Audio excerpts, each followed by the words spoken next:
Hi అండి, welcome back to the channel. ఒక simple tasty and crispy chicken ఈరోజు చెప్తున్నాను.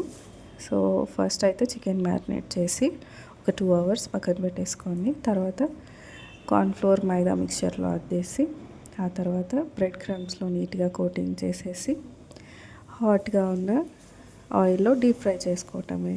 సో మంటని లో టు మీడియం ఫ్లేమ్లో అడ్జస్ట్ చేసుకుంటూ మధ్య మధ్యలో ఇటు అటు ఫ్లిప్ చేసుకుంటూ చికెన్ని బాగా ఫ్రై చేసుకోవాలండి. సో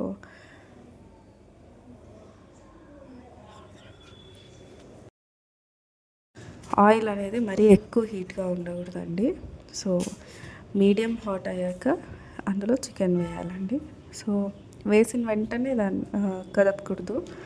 ఒక 1 minute తర్వాత దాన్ని తిప్పుతూ ఇటు అటు తిప్పుతూ బాగా ఫ్రై చేసుకోవాలి, క్రిస్పీగా వచ్చేదాకా అప్పర్ లేయర్. అండ్ మరీ హైలో పెట్టేస్తే లేదా హైలో ఉంటే ఆయిల్ లోపలంతా సరిగా బాయిల్ అవ్వదండి.